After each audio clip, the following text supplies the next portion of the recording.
Are you a mom who also is suspecting that you have some sluggish thyroid function, or maybe you know that you have a thyroid condition, whether it's postpartum thyroiditis or a history of hypothyroidism or Hashimoto's?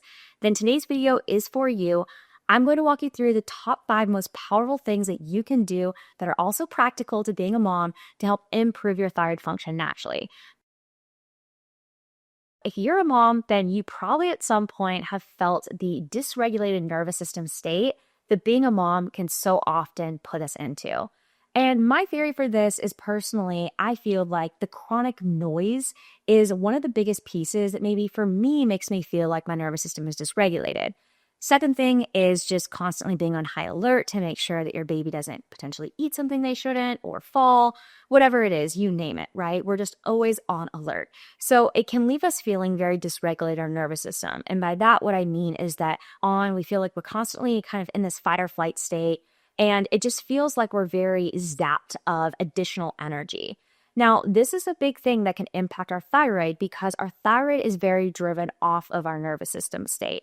When I think about hormones, one of the things I like to explain to my patients is that our body is constantly scanning our environment. And based off the environment, our body then sends the right signals to our brain in the pituitary gland, which then is what talks down to our endocrine system, whether that's our thyroid or whether that is our ovaries to make sex hormones like estrogen and progesterone. But in today's video, we're specifically talking about the thyroid. So what happens is when our body notices this sympathetic or fight or flight state where we're making a lot of adrenaline and cortisol, our body actually sends more of that TSH, that thyroid stimulating hormone, down to our thyroid.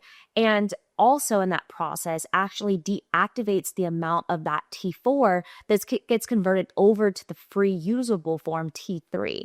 So when our body's in this constant dysregulated sympathetic dominant state, it's actually slowing down your thyroid function and actually impacting that conversion of that inactive thyroid hormone over to the active form.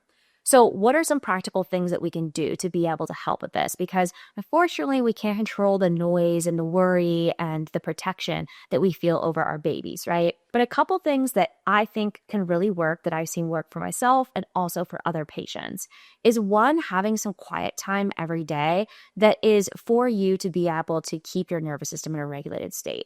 I know everyone's schedule looks different, but if you have a partner who's helping you on this journey, then maybe it's aligning with them on some times first thing in the morning or at the end of the day where they can take the baby and you can go into a different room or different space so that you can have some time away from the stimulation. For me, for example, my husband takes the baby when we first wake up in the morning for the first 2 hours of the day. And this gives me the first 2 hours to decide, do I need to get some work done? Do I want to go on a walk? Do I want to sit outside and drink my coffee in silence? What is it that I need? Do I need to meditate, right? And this helps really be able to set the tone for the day.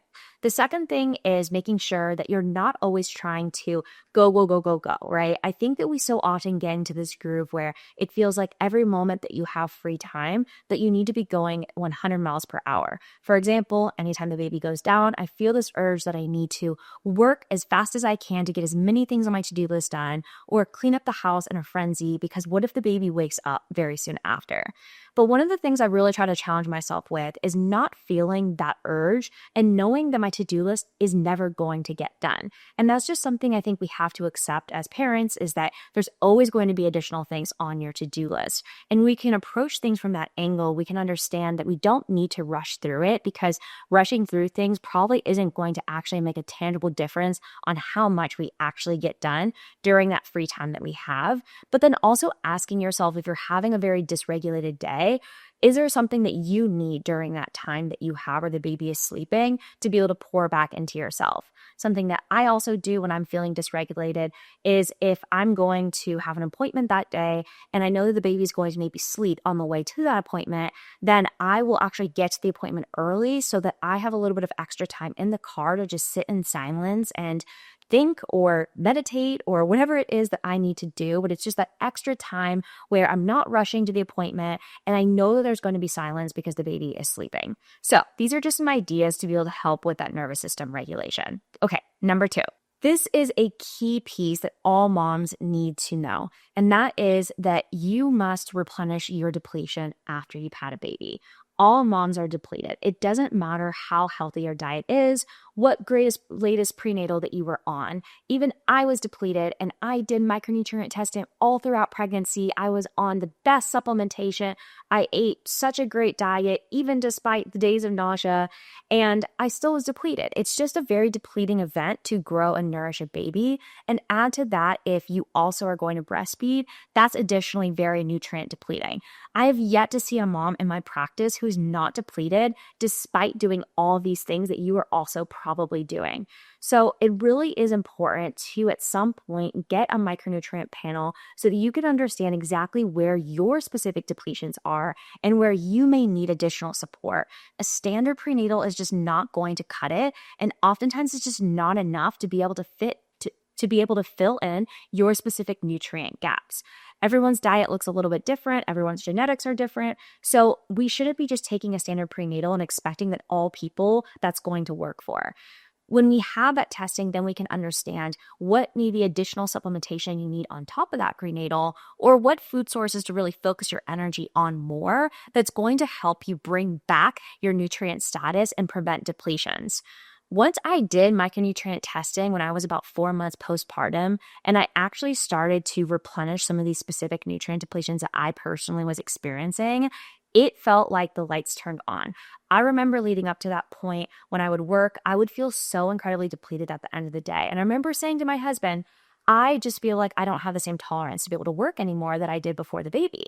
And then once I started replenishing my micronutrients, within I would say 2 to 4 weeks, I started to feel like I could do the same amount of work that I did before I had the baby.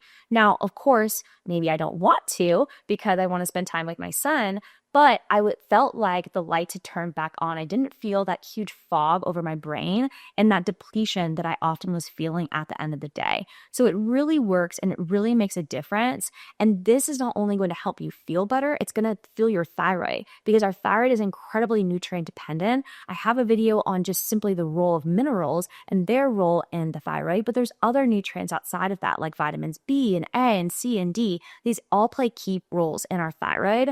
And so when we can replenish these nutrients, it's actually going to help with that T4 to T3 conversion. It's going to help your thyroid work more efficiently, which is then going to improve your energy, metabolism, digestion, brain fog, and so on. So minerals and nutrients and replenishing that depletion is going to be so important. Not only is it going to help protect you, but it's also going to support your baby, whether it's during pregnancy or even postpartum, especially if you are breastfeeding.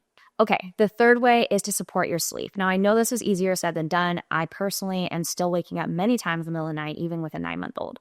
So I know that every baby is different. Some babies sleep great through the night, some don't.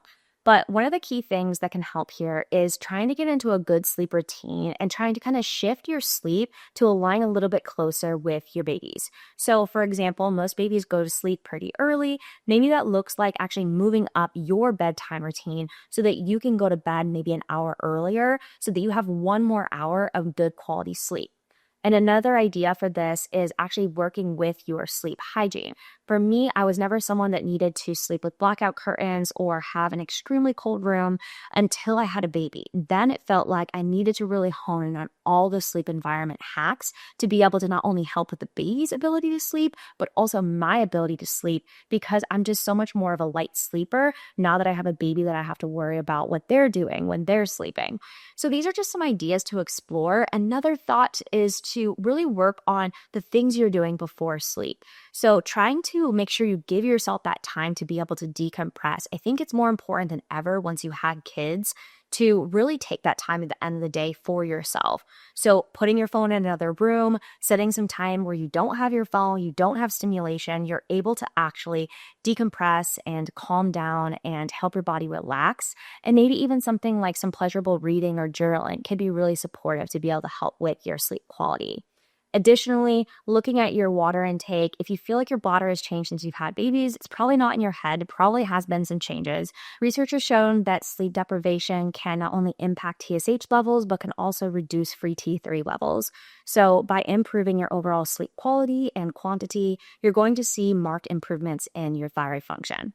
The fourth thing is to try to batch easy ways to get in ferments and fibers. These are two of my favorite tools for T4 to T3 conversion because about 20% of that happens in the gut, and these are great ways to be able to support our gut, also to be able to support our liver, which is about where 70% of that T4 to T3 conversion happens. Fibers could look like maybe making a big salad at the beginning of the week that's going to have a lot of these different nutrients in there, or maybe making a bean salad. There's such a great way to be able to get in fiber and protein, but also give you minerals and soluble fibers that are a little bit harder to come by within some of your plant sources. In addition to that, ferments can be a really easy thing that you can incorporate. And this is something that you can make yourself or that you can purchase already made. Something like a kimchi, sauerkraut, or even a kefir is a great thing that you can incorporate on top of meals, or you can even add the kefir into a smoothie, for example, which is one of my favorite things to do to be able to provide you some of these natural ferments. These ferments are rich in lactic acid bacteria, and these help to be able to support deiodinase enzyme activity, which is what's going to play a key role in that T4 to T3 conversion in the gut. Finally, trying to clean up the different toxic chemicals that you're being exposed to through some of your different household and beauty sources and even water. Not only is this going to improve your thyroid function, it's also going to actually help support your baby who doesn't have fully developed kidneys and liver yet to be able to detoxify through some of these harsher chemicals. This could look like going through something like the Environmental Working Group's database to be able to put in what you're currently using for beauty products and find some alternate replacements, or maybe even switching over your water to a better filtration option. If you want to learn more about some of the brands I recommend within some of these, I have a list of some of those with discount codes over at functionalfeeling.com/resources. And the Environmental Working Group's website, ewg.org, is also a really great tool to be able to identify what you're currently doing and where you might need to swap some things out. So I hope this video gives you some practical ways that you can support your thyroid function even if you have little kiddos. If you want to learn more about what goes into that T4 to T3 conversion and how you can improve that from the root cause, you want to check out my free workshop that I have called the T3 Bottleneck. You can learn more about how to register with the link below. And if you love this video and you want to hear more with videos just like this, be sure to hit the bell to subscribe to my channel so you'll be the first to know when I release a new video.